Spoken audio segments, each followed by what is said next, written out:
The storm started before the town even knew a child was missing. It blew in hard from the western ridge, faster than the crows could ride it, colder than the breath of the dead. One minute the sky was clouded and yellow as parchment. The next it split into sheets of frozen white that swallowed hills, gullies, and even the roads between cabins. Doors slammed, lanterns were yanked from posts, smoke twisted sideways and vanished like it never existed. The old men said it was the worst wind they'd felt since the freeze of '68, but most didn't say it aloud until it passed, like it would jinx the house to name the devil standing outside it. And by the time anyone realized Sarah Callan's boy hadn't come home from the creek, the snow had already buried half the footbridge. No one wanted to admit they'd ignored him. No one wanted to say they'd seen him earlier, dragging that net sack of pine cones he was always collecting for the widow, or kicking at icy ruts with his busted boots, hoping to crack them loose for fun. By late afternoon, folks only remembered he'd been around. Somewhere, he always was, that wiry, quiet boy with dark hair and bandaged fingers, always helping that woman build things out behind her half-buried cabin like it was a blacksmith's yard. They thought of him when the wind got worse, when it howled like the high whistle of a kettle left too long, when shutters cracked open and ice poured through like salt. That's when they began looking, and they looked for hours, until lantern glass froze over, until boots iced to stone, until men had to be dragged back to their own porches by the elbows because their faces were going grey, and one old farmer coughed blood just from breathing too deep. That's when someone said, "Ain't no way a child survives this cold."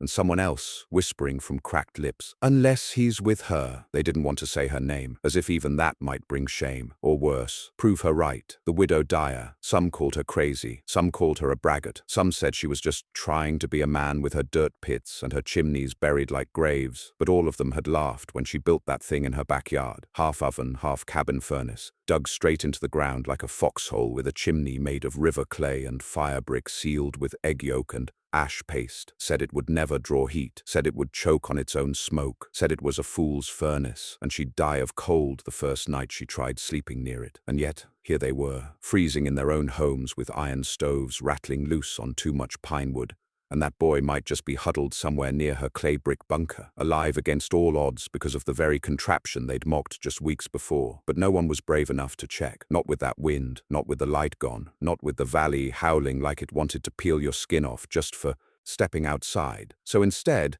they waited. Some stood by windows, breath fogging glass. Others paced with rifles near useless now. A few gathered near the general store's stove and talked in circles. But not a single one dared go up the hill where Widow Dyer's land backed into that shale ridge, where her crooked garden rows ended in black clay, and snow drifted waist-deep even on calm days. Until the girl spoke. It was Marnie Tallow, the rancher's niece, thin as a fence post, 16, barely a voice most days. She just stood there, wrapped in a coat too big for her, cheeks red with windburn, and eyes watery from the cold. She said, "I saw him. I saw Caleb. He had the pine cones in that sack." The room went still. "When?" someone asked. "Before the snow turned. He was walking toward Widow Dyer's fence." Nobody moved. Then she said, "I think he meant to burn 'em in her furnace, like they've been doing all week." And still, silence. Because even now they didn't know what was worse, that Caleb might be frozen under some cedar root with his pine cones for company, or that he was warm and alive inside that cursed earth oven the widow claimed could stay hot for days on one log. When Sarah Callan finally stood up, she didn't speak, didn't cry. She just pulled her scarf over her face, shoved gloves over her hands, and walked out the door. 3 men followed her, and a 4th, silent, old, limping. He said nothing, but he was already lighting a lantern. They went up the hill through the blizzard, and no one stopped them. They just watched, as if the mountain might eat them whole. The widow had seen it coming. Not the storm, not precisely, but something like it. The wind had spoken strange through the trees the night before. Her dogs had buried themselves in the haystack lean-to. Birds hadn't returned to her roofline. Her fingers felt slower, the air biting harder, and her water jug froze inside the cabin at dawn. So she did what she always did. She prepared. She drew the last of the hardwood logs she'd been saving since October, dense, seasoned black walnut, and fed it into the earth oven's mouth just after midday. It was already warm, but she needed more than warm. She needed heat to linger, to bake itself into the walls. So she lit the log, sealed the side vent, and watched as the chimney took the draw just right. No smoke in the pit, no flicker of backdraft, just slow, rising warmth, the kind that seeps into bones and dries out damp socks without ever cracking lips or scorching hair. Then she laid the bricks in place, then the iron plate over the mouth. Then she waited. By sundown, the storm was already breaking over her roof. She didn't hear Caleb until he was pounding on the side frame, sobbing too hard to form words. His sack of pine cones dropped in the mud, one foot bleeding where the boot had finally split. He'd wandered, then panicked, then followed the scent of smoke. He collapsed before she even got him through the gate, and when she brought him inside the pit, blanketed him, held his frostbitten fingers close to her lips, fed him the last of her boiled mash, and checked his lungs for wheeze, he could only cry. She hushed him, wiped his face, said nothing of the world outside, and as the furnace behind them radiated its silent, steady heat, he fell asleep curled against her chest, like he had the winter his mother died. The storm screamed for hours. They didn't hear it, only the crackle of one single log. When the men found her gate, the wind had gone nearly still. The air was bitter but silent. Snow was heaped over the garden fence. The path to the pit was half gone, but her footprints remained. They saw the chimney first, still warm, smokeless, dry. And when they reached the iron door to the dugout, they didn't knock. They just listened. And from within, a boy's voice laughed. The knock didn't come loud. It wasn't a banging, urgent thing. It was cautious, maybe even ashamed. It tapped once, then again, then hesitated. Outside, the storm had thinned to drifting sheets of silence, the kind of hush that comes after something's broken its voice screaming. The frost still hung heavy in the hollows. Trees sagged under the weight of what had just passed, and all color from the hills had been leached into a single washed-out gray. But down inside the furnace chamber, the world still held warmth, a steady, pulsing warmth. Clay walls were breathing it out slow. The log inside the earthen mouth hadn't burned away. It was glowing with the kind of heat that didn't roar, just held fast, like coals beneath bread dough left to rise. The widow heard the knock and didn't move right away. Caleb was still sleeping beside her, the way sick or broken things sleep, heavy, mouth slightly open, arms loose, like he'd dropped everything the moment he crossed the threshold. His cheek was red where it had pressed against her wool skirt, and his fingers were bandaged now, warm again, twitching now and then, as if they remembered the cold but not clearly. She reached down and laid a hand over his shoulder. He didn't stir. Only then did she rise. The knock came again, same rhythm, same guilt threaded in it. She unlatched the iron hinge. The outside air hit her like a slap, though it wasn't savage anymore, just bitter, the kind that stung eyes but didn't blind. That was when she saw them. Sarah Callan in front, hood half blown off, scarf hanging loose around her neck, tears already drying in the corners of her eyes from the sting. Behind her stood old Avery, with his lantern low, Ben Collis with his shovel held backward like he didn't know what else to do with his hands, and Harold Pike, arms crossed so tightly across his chest, it looked like he was holding himself together out of habit, not warmth. They didn't speak, they just stared at the widow. And she, square-shouldered and taller than most recalled, with white streaks of soot across her sleeves and a clay crust along one cheek from leaning too long against the warm stone. She said nothing either, only stood aside and gestured with her palm toward the heat glowing inside. Sarah fell to her knees when she saw him. Didn't even make it all the way through the threshold, just dropped hard, skirt catching on the lip of the stone ledge, and pulled him up into her arms like she was afraid to touch him too fast, afraid he might vanish if she did. Caleb blinked once, then smiled. That was all she needed. The sob broke loose from her ribs, not her throat, low and thick, like something that had been held in since the hour she'd noticed he was gone. She held him until he was crying too, not out of pain or fear anymore, but because she wouldn't stop whispering his name. The men didn't enter. They stood at the doorway, heads dipped, not just out of respect, out of something else, the kind of shame that doesn't fit in a sentence. It was Harold who finally said it, quiet under his breath. "This thing, it's hot, real hot." Ben nodded once. "Warmer than my stove's ever been." Old Avery didn't say anything, just bent low and held his hand out near the furnace's mouth. The clay bricks there were dark but dry, almost humming with slow, baked-in heat that hadn't faded, though the fire had been lit hours ago. "Only one log?" he finally asked. The widow didn't look at him. "One's all it needs." They didn't argue, didn't dare, because the boy was alive, and the furnace worked, and all the things they'd mocked were standing now like pillars too wide to knock over, no matter how many words they'd thrown at it. Sarah finally pulled Caleb up into her arms. He was half awake,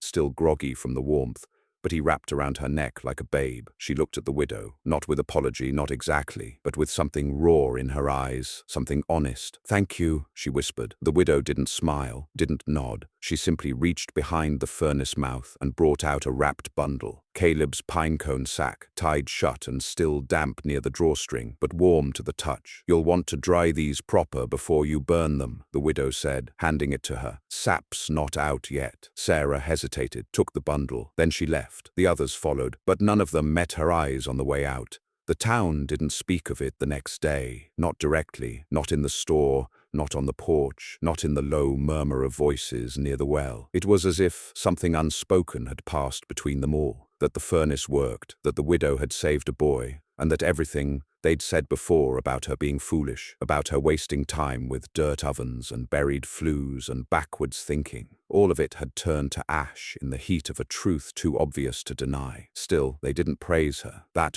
wasn't the way of Cold Hollow, but they didn't mock her anymore either, and that was enough to start with. But for the widow, nothing changed, not really. The morning after the storm, she was back at work before sunrise, shoveling the drifted snow off her flat garden rows, clearing the chimney stack, pulling out the vent cap to let the furnace breathe and cool. She didn't wait for praise, didn't seek thanks. She had another log buried beneath the root cellar, another batch of pine cones to dry, another child, this one from the Finch family, who came that afternoon asking if she'd show him how to dig a fire pit that didn't choke on smoke. She did, quietly and with precision. The boy left with soot on his boots and awe in his eyes. By the week's end, 2 more families had asked if she could draw them a diagram. She didn't. She just told them, "You want it to hold heat, dig deep, slant the flue, line the mouth with brick and clay, then pack it tight. Use hardwood, not pine, and let the ash sit. It keeps the walls from sweating." They didn't understand half of it, but they nodded like they did, like they should have asked her sooner, like maybe they'd been fools to laugh. The next cold front didn't bring a storm, but it brought something stranger. A visitor. He came from the next town over, on a mule too thin for hard trail, and wearing a coat too fine for a man who smelled like smoke and sheeplard. He said his name was Franklin Bale, and he'd heard talk of a woman who built a furnace from dirt that could heat a whole cabin off a single log. He wanted to see it, maybe draw it, maybe sell the idea, as he put it, to some folks who'd pay well for a trick like that. The widow told him no, flat and firm. He smirked, said he'd come back. She told him the furnace would still be here when he did, but she might not answer the door. He didn't return, but the questions kept coming, not just from folks needing warmth, but from others, skeptics, men who couldn't believe a woman, a widow no less, had done what dozens of them hadn't. That's when the talk began again. Different this time. Not mocking, just circling. She must have read it in some book. Maybe she had help. Wasn't there a drifter camped near her land back in fall? "I bet it only works because she dug it into that ridge. Try that in flatland, see how it holds heat." The widow didn't answer the gossip, but the next time someone asked if they could watch her light the furnace, she said yes. It was old Avery. He sat on the step beside the oven mouth,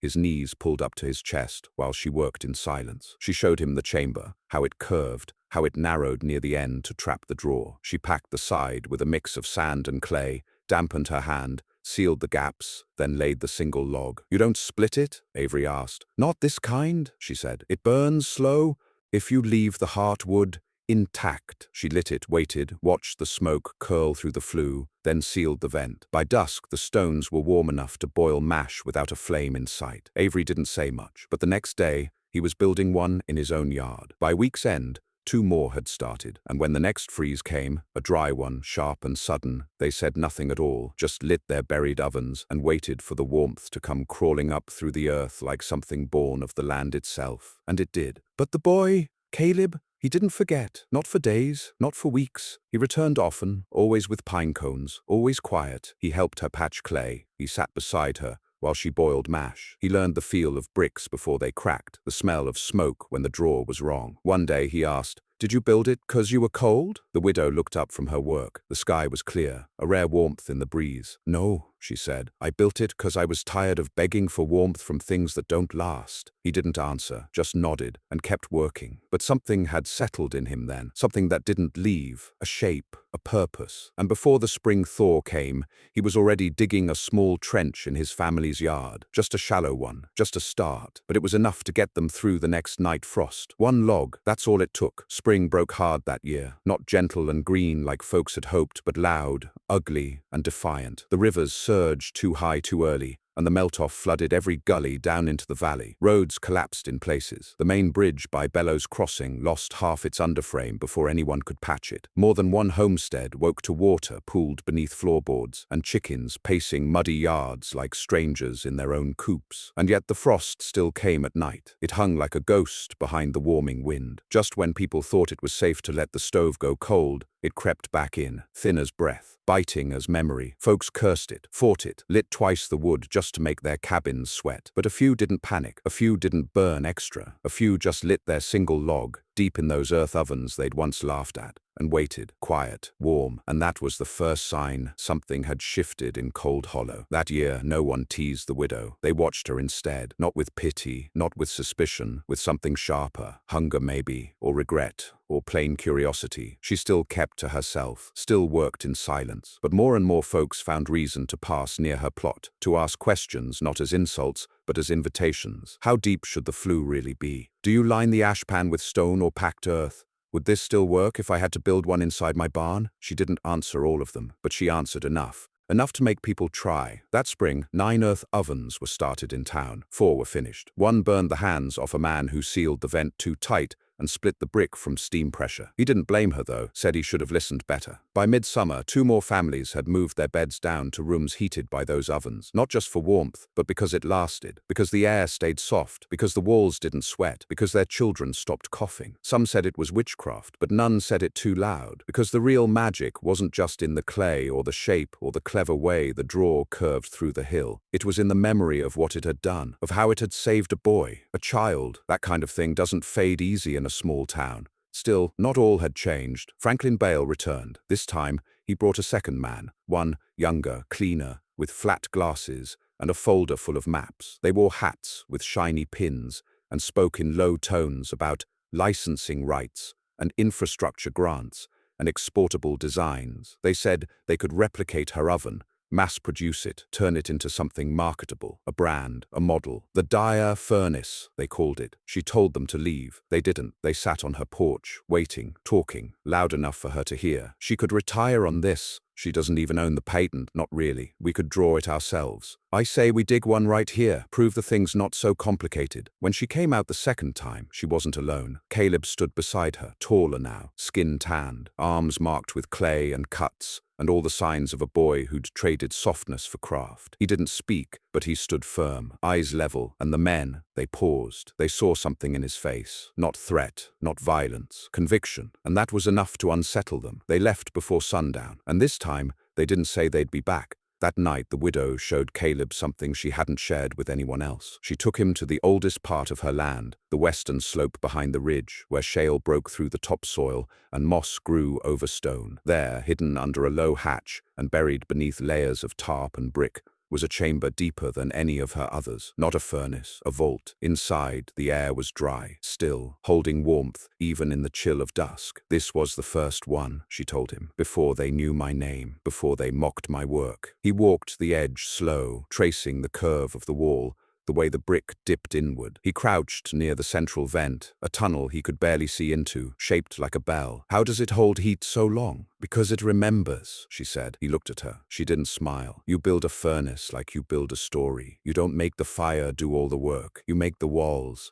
Keep the story of the fire, the clay, the ash, the packed earth. They don't just hold heat, they recall it. That's the secret. He didn't understand fully, not then, but later, much later, he would. The turning point came during the drought, late summer when the river cracked, and the wells dried so shallow folks could see lizards crawling on the bottom. That was when the ovens proved more than warm, they proved efficient. The town's iron stoves sucked up wood like drunkards. But the ovens? The earth ovens burned once a day, one log, no more. The heat lingered, fed slow by coals and clay, and the tight, breathless seal of packed dirt. While other families stripped the brush for fuel, the ones who'd built earth ovens sat calm, sipping broth warmed by last night's flame. The difference grew stark. Soon, folks weren't just asking the widow for advice. They were begging, and she, not cruel, not cold, but principled, set terms. I'll teach you, she said, but you build it yourself. You carry your own stone. You mix your own clay. You understand it, or it won't hold. It'll crack, or worse. Most agreed, some scoffed. But the ones who listened, they built well, and they remembered her words. But not all the town was grateful. Pastor Wickley, old and bitter, had never accepted the ovens. Not truly. He said they were pagan, said they belonged to burial peoples and superstition, said they undermined God's gift of fire, domesticated it, perverted it. Fire belongs in the open, it should be seen, feared, revered. He preached louder as the ovens multiplied, said the town had turned inward, that their warmth had become a secret, not a blessing. They warm themselves in silence, he barked one Sunday. They huddle like moles in the dirt, hiding from the heavens. And what will become of men who live like worms? Some cheered him, more didn't. And that Sunday, for the first time, the church stove burned out before the sermon ended. The room went cold, and folks left early, wrapping their coats tighter, eyes cast toward the widow's hill, where smoke no longer rose, but heat still lived beneath the soil. Then came the second child, not lost this time, but left, abandoned, some said. Others whispered he'd run, but whatever the truth, he came walking barefoot down the widow's road near dusk, belly hollow, eyes wet. 8 years old, named Thomas. No one knew where he'd been, but his hands were blue from cold even in August, like he'd slept in some dry gully all night. The widow brought him inside, fed him mash, bathed his hands, let him sleep near the furnace mouth, same as Caleb had. He didn't speak a word for 3 days. Then,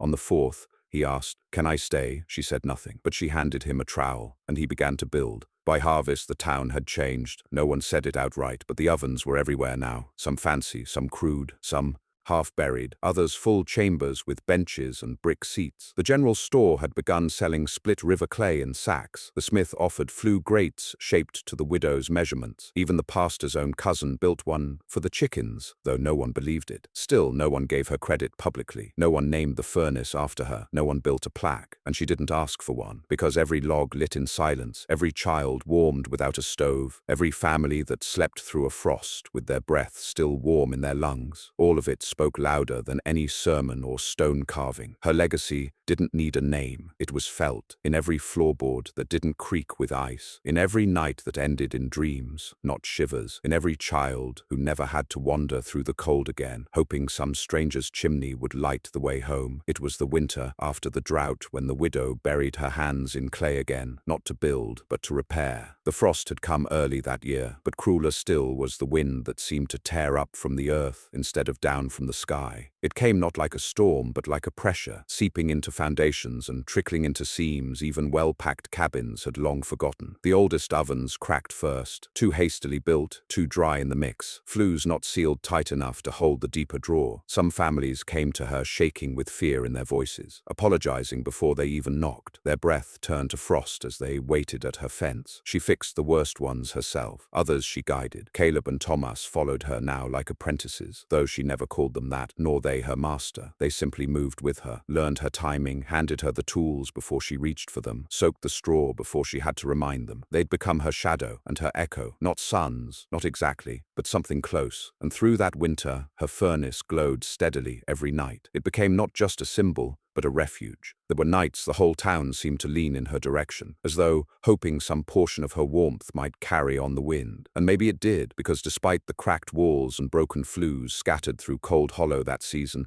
not a single person froze. No child went missing. No mother wept for a son lost in the white. But when the first snowfall came heavy and wet in late January, it brought with it something none of them had prepared for. His name was Jonah Pike. He had left Cold Hollow 5 years earlier, stormed out more like, after a long shouting match with his brother Harold that left their father's estate split down the middle like a cleaver through meat. He'd headed south, chasing some mining opportunity or railroad contract. Rumors had placed him in 3 different states. Some said he'd struck silver. Others said he'd been jailed. Most had stopped speaking of him altogether. But that night, he came riding back up the main road, just as the snow began to fall, face gaunt, coat torn, with a half-frozen mule dragging a cart covered in canvas. He stopped outside the general store, didn't tie the mule, didn't greet anyone, just called out, "I'm looking for the woman they say builds fire into the dirt." And the street, half buried in snow, went silent as breath. Old Avery stepped out of the post shack, arms crossed. "What you want with her?" Jonah lifted the canvas, and beneath it lay a child, still, pale, bundled in blankets too thin to do a bit of good. His lips were cracked, and his eyes half-lidded with the dull grey of fever. "My boy," Jonah said. "He's burning up inside, but freezing on the outside. I heard she builds things that hold warmth. I heard she saved someone once. The town didn't stop him. They didn't offer help either. They just parted." Word moved ahead of him faster than the mule. When the widow opened the furnace door, She already had blankets ready. The furnace mouth was still warm, glowing orange down in the brick throat, the coals from last night's single log still hissing like breath caught in a throat. She looked at Jonah, looked at the boy, and then just said, "Bring him." Jonah followed her down into the chamber, and Caleb sealed the door behind them. They stayed inside for 2 days. No one saw them come out, not even for water, but the furnace never dimmed. When Jonah finally emerged, he looked older, like the fever had passed through him too. His son followed, walking now, cheeks flushed pink with heat,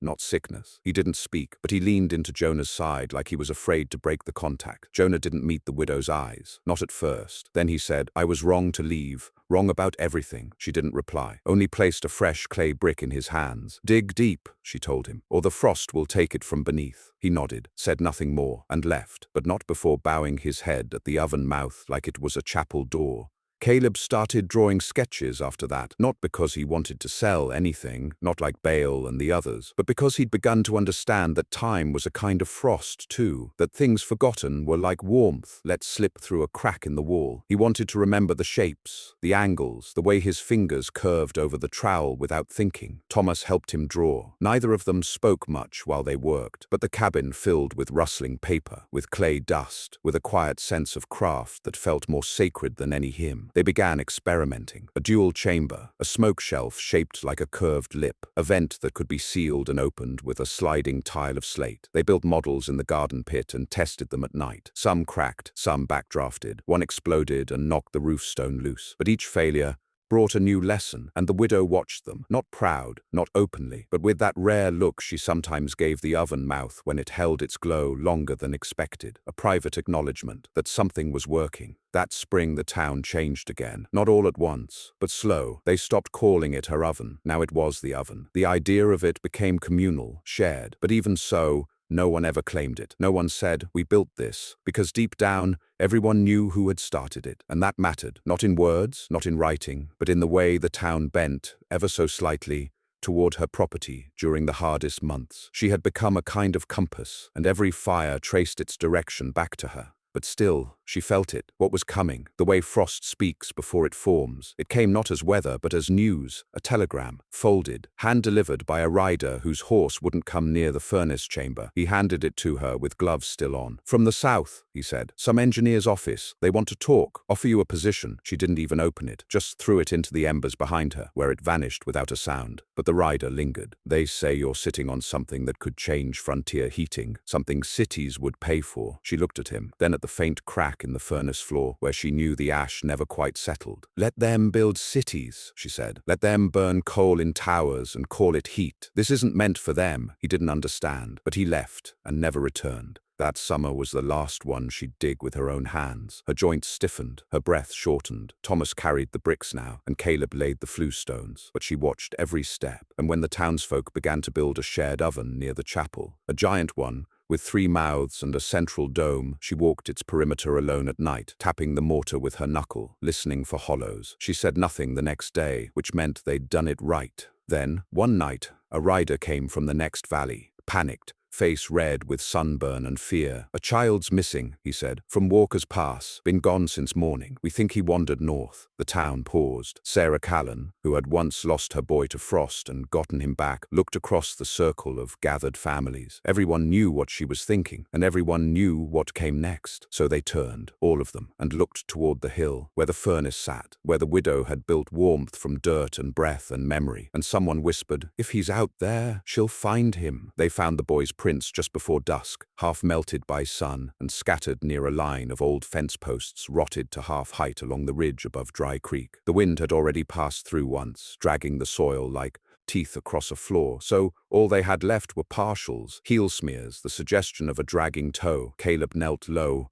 ran a hand through one of them. "Small," he said, "real small." Then, "He's not wearing boots." Thomas didn't say anything. He was already looking to the west, squinting against the gold that hung low beyond the scrub hills. He knew what it meant, an unshod child lost by midday, still not found by sundown. That wasn't a matter of hoping anymore. That was searching or burying. But the widow didn't move like it was a burial. She moved with pace. She'd already packed a bundle, not a searcher's bundle. No lantern, no rope, just a hand-wrapped roll of clay, a soaked burlap square, 1 iron ring of flue stone, and the last of her black walnut logs. She didn't speak as she loaded it onto the sled. She didn't ask for help, just gestured for Caleb and Thomas to follow. Sarah Callan caught up before they reached the ridge. She didn't speak either, only reached into her coat and handed the widow a folded bit of wool, a child's mitten. The widow held it only long enough to feel the weight, then tucked it away into the burlap beside the log and started walking again. The wind was already sharpening. Snow hadn't fallen yet, but the cold had teeth, not the kind that snapped, the kind that waited, that moved slowly behind your shoulder until your breath went too still. The sky had the look of a lid sealing down tight. Jonah Pike joined them past the shale line. He said nothing, carried nothing, only walked. Others tried to follow, but the widow turned once sharply, and they stopped. She didn't shout, didn't wave, just looked. She needed no trail of feet behind her, just the two boys and her tools. They crossed the scrub, the old pasture, the ridge where the sun dipped low into the folds of foothill beyond. No more tracks, no clear sign, just a feeling. Faint, slow, like a whisper of heat under black stone. That's when she veered off path. Caleb caught it first. Why here? She didn't answer, just walked faster. They reached the old ravine by full dark, not the steep kind. Shallow, curved like a cupped hand. It would shield wind. It would hide sound. It would hold heat, if heat was given. Thomas was already dragging a flat rock clear. She knelt, dug bare-handed. The earth was cold but soft. Winter hadn't yet frozen the deep. She dug fast. Clay and root, then flat, then deeper. Her hands bled. She didn't stop. When the pit was chest-deep, she called for the burlap. Thomas unwrapped it. Caleb placed the iron flue ring. She packed clay,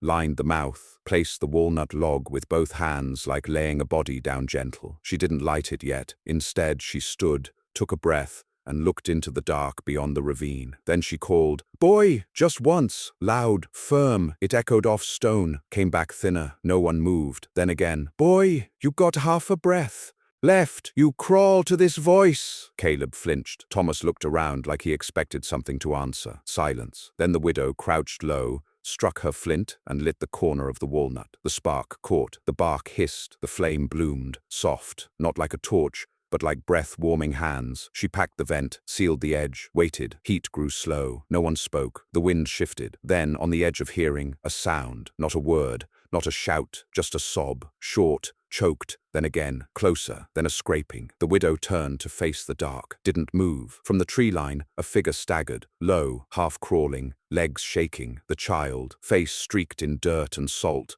arms bare, breath ghosting sharp. He fell once, got back up, then ran, limping, stumbling, straight into her chest. She caught him, sat down in the pit, held him close, didn't speak. He sobbed once more, then passed out cold against her collarbone. She wrapped him in her coat, pulled him to the furnace mouth. It hadn't flared, not once, but it glowed, slow, radiant. They sat like that for hours. No tent, no stone, just dirt and heat and time. Caleb stood watch. Thomas boiled snow in a small pan, handed it to the widow as steam. She trickled drops into the boy's mouth. He stirred, didn't wake, but his hands closed on her arm. They returned to Cold Hollow the next day at dawn. The boy was walking, not well, not fast, but upright. The town was waiting, every face, not one word. The widow didn't offer explanation, only walked to the chapel square and laid the child into his father's arms. The man, teeth chattering, boots soaked from waiting all night, crumpled as he took him, just knelt, held the boy. Didn't look up, didn't say thank you, didn't have to. They all understood. Some warmth has no words. That night, someone left a basket at the widow's fence, then another. By morning there were 12. Bread, dried meat, stitching needles, salt, a thick wool cloak. Not gifts, offerings, not from gratitude, but recognition. They weren't trying to repay her. They were admitting something greater, that she'd built not just warmth into the earth, she'd built safety, reliability, a memory of survival, and not just for herself, for them, for all of them.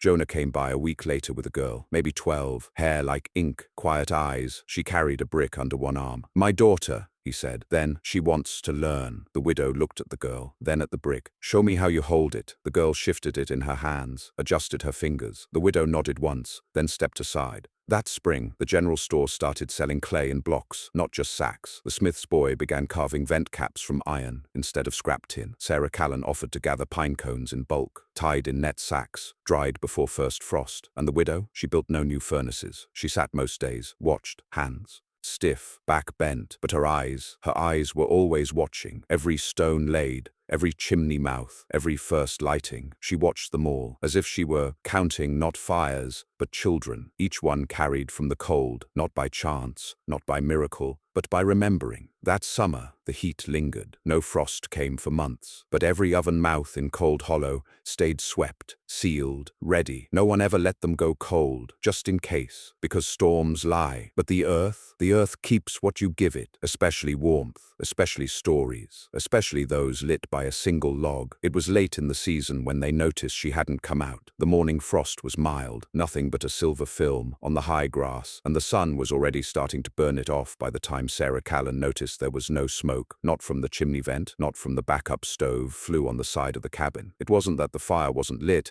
it was that nothing had been touched. The yard looked still, not abandoned, just paused, like someone had stepped away mid-thought. Sarah didn't panic, not yet. She sent her son, Caleb, to check. He returned 20 minutes later, walking slow, arms wrapped across his chest like the cold had sunk into something deeper than skin. He didn't knock on her door, didn't speak when he came back, just looked at Sarah and gave the faintest shake of his head. They all knew what that meant. She was gone. No one knew exactly when she passed. The coals in the earth oven were still warm when Caleb entered. Weeks later, they would say that proved she knew the end was near and built one final burn to keep the air from going brittle around her as she drifted off. She had passed in the chair nearest the clay wall, shawl wrapped tight, hands folded across her lap like she'd been resting, not dying. There was no ceremony, not at first, just silence. Not the shocked kind, the earned kind. The town paused for a full day. Nothing was nailed, nothing was sold. The general store closed. The smith sat by his forge but lit nothing. Even the children, sensing something beneath the grown-ups' eyes, didn't shout, didn't run. They simply watched the hill, that silent cabin, that ridge where warmth once lived like breath itself. It was Thomas who spoke first, the boy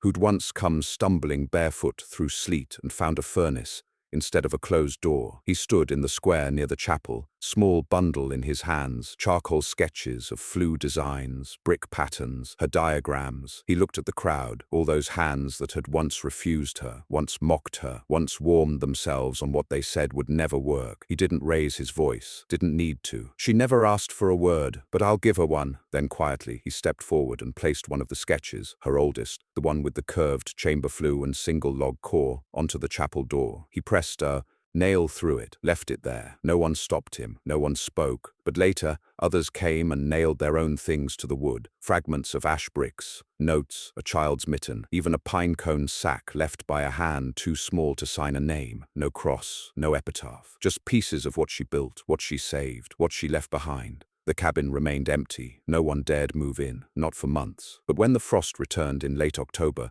a group of townsfolk made a quiet decision, not by vote, not by council, but by quiet, shared glance. They wouldn't let the oven go cold, so each night someone new lit it. One log, no more. Caleb first, then Sarah, then Jonah, then the smith's boy. It became ritual, not religious, not formal, just true, like breath. They began calling it the heart, not the oven, not the cabin, the whole place. They said, go up to the heart, or check if the heart's burning, or it's cold, make sure the heart's still lit. And it always was. Never once did it go dark that winter. The following spring, Cold Hollow built its first true schoolhouse. Not a lean-to, not a repurposed church room, a proper structure. Wood-beamed, stone-braced, with its own cellar and loft, and beneath it, an earth oven furnace, dug by hand, flue curved, packed clay sealed, black walnut logs split and stacked in bundles. The widow's design, down to the vent stone, etched with ash marks. The school bell didn't ring when it opened. Instead, Caleb lit the furnace. The air inside turned warm within an hour, and when the children entered, cheeks pink from wind, they sat down on benches already warm beneath them. No fire to see, no iron stove to rattle, just a living warmth in the floor and walls, a warmth no one could see, but all could feel. They say Thomas grew into a mason. He built furnaces in every settlement between Cold Hollow and the southern edge of the ridges. Didn't charge coin. Asked only one thing, that each town teach the next. They say he carried a wrapped bundle of sketches with him at all times. Wouldn't sleep unless it was beside him. They say when asked where the designs came from, he said, they were handed to me through clay, not by a woman, not by a widow, not from Cold Hollow, just through clay. Like the earth itself remembered, like the warmth still spoke.